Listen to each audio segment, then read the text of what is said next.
محترم سامعین، السلام علیکم ورحمۃ اللہ وبرکاتہ۔ استقبال ہے آپ کا ندا میڈیا یوٹیوب چینل پر۔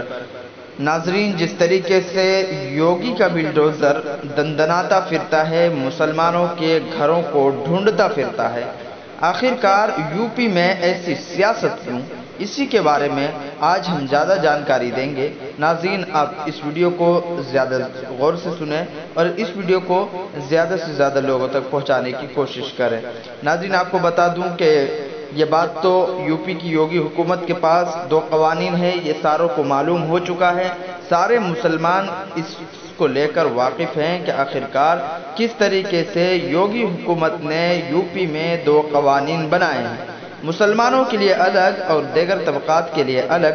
مسلمانوں کے لیے ان کا رویہ انتہائی خطرناک ہے، جبکہ دوسروں کا رویہ جو ہے ان کے ساتھ بلکہ ہمدردانہ رویہ اختیار کیا جاتا ہے۔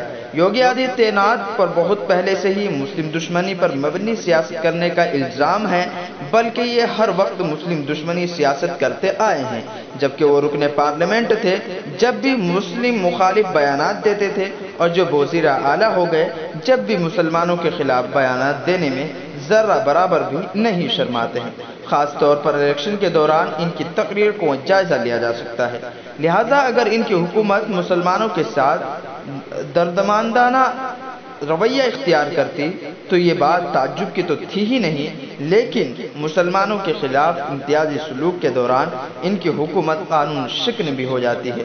قانون کا شکنجہ کس طریقے سے کسا جاتا ہے؟ حالانکہ حکومت اور پولیس انتظامیہ کا کام قانون کے دائرے میں رہ کر کام کرنا ہوتا ہے، لیکن اس حکومت کے ایسے کئی کام ہیں جن پر قانون شکنجے کا لیبل لگایا گیا ہے۔ تازہ معاملہ بلڈوزر کا لے لیجئے کہ جس طریقے سے بلڈوزر کا سیاست کیا جا رہا ہے، بلڈوزر کے ساتھ ایک نئی سیاست شروع کی گئی ہے۔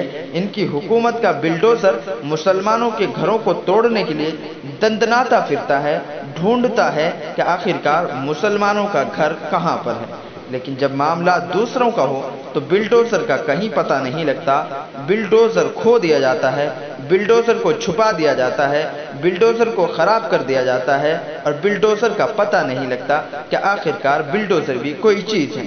ان کی حکومت اور پریاگ راج ڈیولپمنٹ اتھارٹی نے جس طرح الہ آباد کے جاوید محمد کا گھر توڑا، اس پر تمام سیکولر طاقتیں سراپے احتجاج ہیں۔ ناظرین، آپ کو بتا دوں کہ جس طرح قانون و ضابطے کو روندتے ہوئے جاوید کا گھر توڑا اور اس کو گرا دیا گیا، بلکہ بہت سارے لوگوں نے سوالات کھڑے کیے، خود سابق جج حضرات اور ماہرین قانون نے بھی سوال کیے، لیکن یوگی حکومت سے پوچھ رہے ہیں کہ اس نے کن قوانین کے تحت اس مکان کو منہدم کیا، تو واقعی وہ گھر غیر قانونی طور پر تعمیر کیا گیا تھا، لیکن کوئی جواب نہیں ملا۔ ناظرین، اگر ہاں اس سے پہلے ہی ان کو نوٹس دیا گیا ہوتا اور اس نوٹس کا جواب دینے یا عدالت جانے کا موقع دیا گیا ہوتا، یہ بھی ہم جانتے کہ آخرکار سرکار نے یہ غیر قانونی طور پر تعمیر کی گئی عمارت کو نوٹس دیا ہے، اور نوٹس لے کر محمد جاوید جو ہے وہ عدالت پہنچے ہیں ان کا جواب دینے۔ ناظرین، جبکہ یہ مکان جو ہے جاوید کے نام پر نہیں تھا، ان کی اہلیہ پر تھا، تو اسی کو لے کر پولیس اور حکومت کہتی ہے کہ جاوید کو پچھلی ماہ ہی نوٹس بھیجا گیا تھا، جبکہ ان کے اہل خانہ اس کی تردید کرتے ہوئے ان کا کہنا ہے کہ صرف 1 روز قبل گھر پر نوٹس چسپاں کیا گیا تھا۔ ان لوگوں کو قانونی چارہ جوئی کا کوئی موقع نہیں دیا گیا۔ گھر منہدم کرنے سے قبل جاوید کو الہ آباد میں ہوئے تشدد کا ماسٹر مائنڈ بتایا گیا، جبکہ ان کے اہل خانہ کا کہنا ہے کہ وہ احتجاج میں شامل ہی نہیں تھے، بلکہ وہ لوگوں کو احتجاج سے روک رہے تھے۔ اس کے باوجود انہیں گرفتار کیا گیا۔ ایک سوال یہ بھی ہے کہ کیا وہاں صرف جاوید کا مکان غیر قانونی طور پر تعمیر کیا گیا ہے، دوسرے کسی کا نہیں ہے؟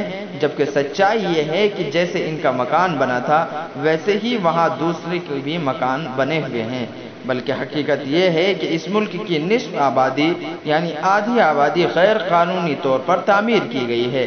ناظرین، آپ کو بتا دوں کہ یہ سوال پھر کھڑا ہوتا ہے کہ محمد جاوید کا مکان آخرکار کیوں گرایا گیا؟ اس کا صاف اور سیدھا جواب یہ ہے کہ یوگی حکومت ان تمام لوگوں سے انتقام لینا چاہتی ہے جو CAA مخالف تحریک میں شامل رہے ہیں۔ जावेद मोहम्मद इनकी बेटी आफरीन फातिमा जो कि MU या JNU की तालिबा लीडर हैं, CAA मुखालिफ तहरीक में पेश रही हैं। इसी वक्त से जावेद मोहम्मद यूपी हुकूमत की नज़र में खटकते रहे हैं। यानी मोहम्मद जावेद यूपी हुकूमत की नज़रों में खटक रहे थे कि आखिरकार ये CAA की मुखालिफ कर रहा है, किसी दिन इसको आड़े हाथों लिया जाएगा। हालांकि मकामी इंतज़ामिया से इनके अच्छे मरासिम हैं और शहर में अमन के क़याम में वो इंतज़ामिया के साथ ताआवुन का भी ख्याल रखते हैं, लेकिन यूपी हुकूमत को बहाने की तलाश थी। लिहाजा जब एहतजाज के दौरान तशद्दुद हुआ तो आनन फानन उनके घर को नोटिस भेजा गया और तमाम ज़ाब्तों की धज्जी बिखेरते हुए मकान को मुनहदिम कर दिया गया। नाज़रीन, ये बात सच है कि दूसरे शहरों जैसे कि कानपुर और सहारनपुर में भी मुसलमानों के मकानात पर बिल्डोज़र चला दिए गए। पहले जुमे को होने वाले एहतजाज और मुबैना तशद्दुद के सिलसिले में यूपी हुकूमत ने तो मुसलमानों को घर गिरा दिए, लेकिन जब दूसरे जुमे को यानी 17 जून को दूसरी रियासतों समेत रियासत उत्तर प्रदेश के मुख्तलिफ मकामात पर भी अग्निपथ योजना के खिलाफ पुरतशद्दुद तहरीक शुरू हुई। जगह जगह ट्रेनें जलाई जाने लगी, पुलिस चौकियां फूकी जाने लगी, बसों को आग लगा जाने लगी, करोड़ों बल्कि अरबों की इमलाक को राख का ढेर बनाया जाने लगा। तो योगी हुकूमत भी चुप हो गई और इसका बिल्डोजर भी लापता हो गया। अब ना तो योगी जी फरमा रहे हैं कि जहां से पत्थर चलेंगे वहां बिल्डोजर चलेगा, और ना ही योगी और मोदी भक्त कुछ कह रहे हैं, और ना ही गोदी मीडिया बिल्डोजर चलाने की बात कर रहा है। नाजरीन, आपको बता दूं कि इसके बरअक्स पुलिस कमिश्नर साहब फरमाते हैं कि ये जो लोग एहतजाज कर रहे हैं और आग लगा रहे हैं, ये अपने बच्चे हैं, ये बाहर से नहीं आए हैं, इनको समझाने की ज़रूरत है और समझाया जा रहा है। कमिश्नर साहब से ये सवाल किया जा रहा है कि इससे पहले वाले जुमे को जो बच्चे एहतजाज कर रहे थे वो किन के बच्चे थे और क्या वो बाहर से आए थे, क्या इनको समझाने की ज़रूरत नहीं थी? लेकिन कमिश्नर साहब से कोई जवाब नहीं बन रहा है। ऐसा लगता है जैसे कमिश्नर साहब भी इस बात में यकीन रखते हैं कि मुसलमान इस मुल्क के शहरी नहीं हैं, वो बाहर से आए हैं और उनको समझाने की नहीं, सिर्फ एक्शन लेने की ज़रूरत है। मुसलमान जब एहतजाज कर रहे थे तो पुलिस एहतजाजियों के सीने में गोली मार रही थी, लेकिन जब दूसरे लोग एहतजाज कर रहे थे तो हाथ जोड़ रही थी, जबकि इससे कई रोज़ पर तशद्दुद एहतजाज में मुसलमानों के एहतजाज में होने वाले नुकसान से कई गुना ज़्यादा नुकसान हुआ है।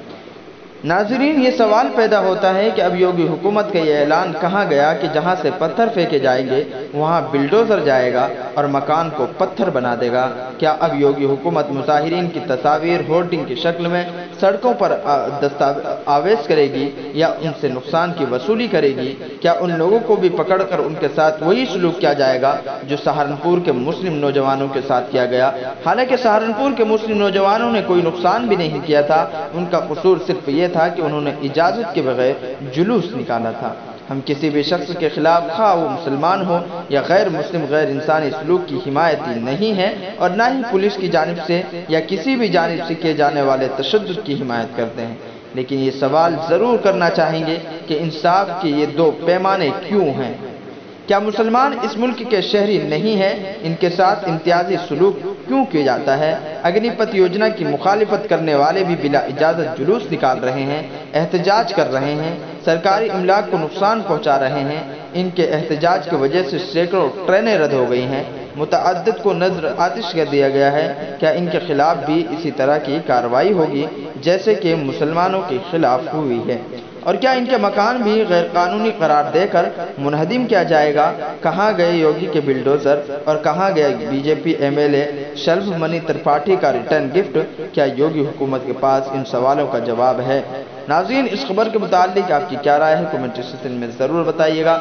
इस वीडियो को ज़्यादा से ज़्यादा शेयर कीजिए, ज़्यादा से ज़्यादा लोगों तक पहुँचाने की कोशिश कीजिए। क्या आखिरकार मुसलमानों के साथ ऐसा सलूक क्यों किया जा रहा है, ऐसा बर्ताव क्यों किया जा रहा है, और पूरे उत्तर प्रदेश में 2 तरह के कानून को किस तरह नाफिज किया जा रहा है? ये सवालात सारे मुसलमान खड़े करते हैं कि आखिरकार मुसलमान ही दोषी क्यों होता है? ये लोग भी तो बगैर इजाज़त के एहतजाज कर रहे हैं, लेकिन मुसलमान बगैर इजाज़त के एहतजाज करता है तो उन पर गोलियां बरसा दी जाती है। आखिरकार ये कैसा कानून है, ये कैसा उत्तर प्रदेश है, ये कैसा हमारा हिंदुस्तान है? तो नाज़रीन, कमेंट सेक्शन में अपनी جواب کا ضرور انتظار رہے گا کہ کس طریقے سے آپ لوگ اس کو لے کر کیا سوچتے ہیں. آپ اپنا جواب ضرور دیجیے گا. اس ویڈیو کو زیادہ سے زیادہ شیئر کیجیے گا. شکریہ.